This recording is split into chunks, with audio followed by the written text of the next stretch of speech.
Assalamualaikum, saya Cikgu Lina. Hari ini cikgu akan tunjukkan cara nak tukar pecahan juta kepada nombor bulat serta sebaliknya, iaitu nombor bulat kepada pecahan juta. Sebelum tu cikgu nak tunjukkan cara nak sebutkan pecahan juta. Okey, sebagai contoh, kita ada satu. Okay. Cara sebutnya biasa je, macam pecahan biasa juga. 1/4 juta. Okey, untuk pecahan juta kita perlu tulis perkataan juta, wajib tulis. Okey. Contohnya soalan bagi dalam bentuk pecahan. Okey. Soalan bentuk pecahan, dia nak suruh kita tukarkan pecahan juta kepada nombor bulat. Okey, caranya senang sahaja, iaitu kita hanya perlu darab dengan sejuta. Okey. Ni, contoh soalan ni kita ambil terus. Darab 1 juta. Okey. Okey, untuk pecahan yang kita belajar sebelum-sebelum ni, atas ni darab, bawah bahagi. Maksudnya 1 darab dengan sejuta. Lepas tu sejuta ni akan bahagi dengan 4. Okey. Kita boleh bahagikan dulu sejuta dengan 4. Okey. Untuk sifar 4 ni, untuk murid mahir kita boleh congak, ataupun untuk murid yang kurang mahir mencongak, kita boleh buat bentuk lazim macam biasa. Okey, contoh cikgu tunjukkan cara guna bentuk lazim.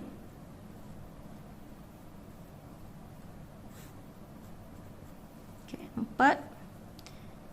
Kita ambil 2 ni, jadi 4 darab 2 8. 4 darab 5 20.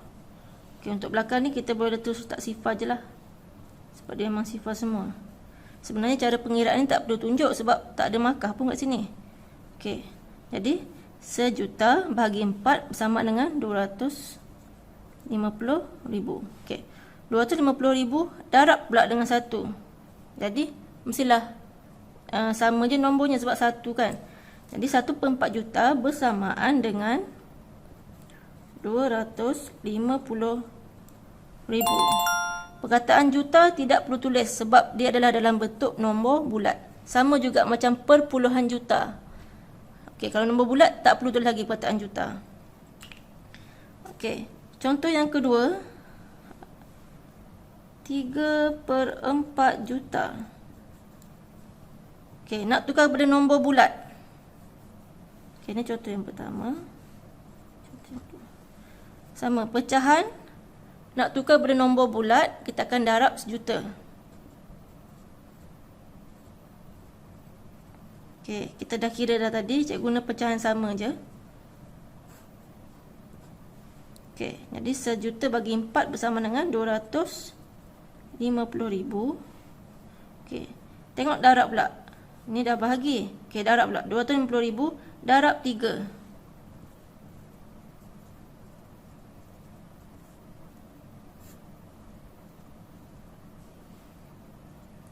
Lima darab 3, 15. 3 darab 2, 6. 6 tambah 1, 7. Jadi 3/4 juta bersamaan dengan 750,000. Nombor bulat, jadi tak perlu tulis perkataan juta. Okey. Contoh yang lain, jika soalan bagi dalam bentuk nombor bulat. Okey, untuk tajuk ni kita boleh tengok pada muka surat 13, 14 dalam buku teks tahun 6. Okey, contoh dia bagi soalan dalam nombor bulat.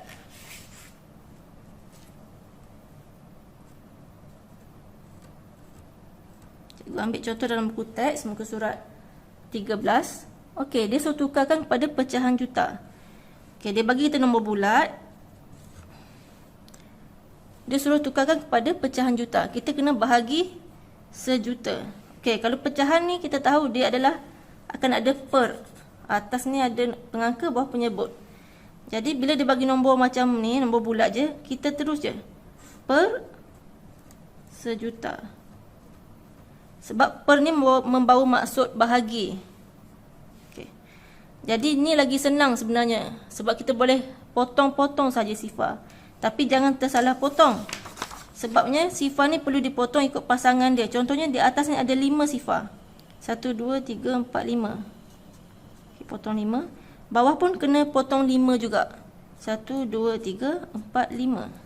Okay, sifar kat depan ni tak boleh potong kerana tak ada pasangan dia kat atas. Okay, jadi dia akan jadi 13/10. Okay, untuk pecahan macam biasalah. Kita mesti syarat dia ada 2. Kena kecilkan pecahan ataupun permudahkan pecahan. Yang kedua, mesti dalam bentuk yang wajar. Macam kita tengok sekarang ni, 13/10. Kepala dia lagi besar pada badan. Kepala besar, badan kecil. Jadi ni adalah tidak wajar. Bila tidak wajar, kita kena tukarkan kepada bentuk wajar. Okey.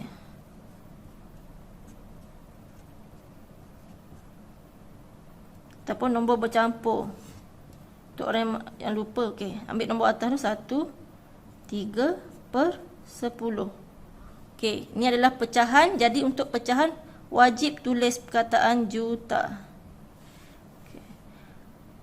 Untuk kalau contoh kita dah mahir, kita boleh tahu bila nombor atas ni melepasi ataupun melebihi nombor bawah secara automatik. 1 ni kat depan, 3/10. 3/10 dah tak boleh permudahkan. Jadi jawapannya adalah 1/3/10 juta. Tak perlu buat macam ni pun. Okey. Ataupun untuk lebih senang sebenarnya tajuk ni, kita perlu hafal beberapa pecahan saja. Okey, sebab kita untuk tahun 6 ni kita akan belajar yang melibatkan penyebut 2, 4, 5, 8 dan 10. Okey, kat sini cikgu dah siapkan satu kotak misteri juta, cikgu bagi nama dia. Okey. Dengan tipsnya sekali iaitu nombor bulat jangan tulis juta. Okey, kalau pecahan juta, okey, kita kena per kepada sejuta untuk tukar dia kepada pecahan. Macam tadi cikgu ajar ni bahagi. Okey. Lepas tu perpuluhan juta cikgu dah tulis. Gerakkan titik 6 kali sama ada ke kiri untuk bahagi ataupun ke kanan untuk operasi darab. Okey, jadi contohnya sejuta. Okey, ni nombor biasa jadi tiada perubahan. Cikgu dah tulis siap-siap. Kalau boleh hafal pun bagus juga sebab tak banyak pun ni. Ni yang asas. Yang pengangka 1 semua. Contoh kalau sini 1/10 juta bersamaan 100,000. Jadi penyebut 10. Contoh kita ada 3/10 juta. Jadi 100,000 ni darab je lah dengan 3. Jadi 100 darab 3 jadi 300,000. Hafal yang asas sahaja. Okey, untuk siapa-siapa yang nak dapatkan kotak misteri juta ni, boleh pergi ke Facebook Cikgu Lina. Okay, boleh type bijak Math by Cikgu Lina. Kat situ cikgu ada kongsikan kotak misteri juta ni. Boleh print dan suruh murid-murid hafal je. Okey, sekian. Terima kasih.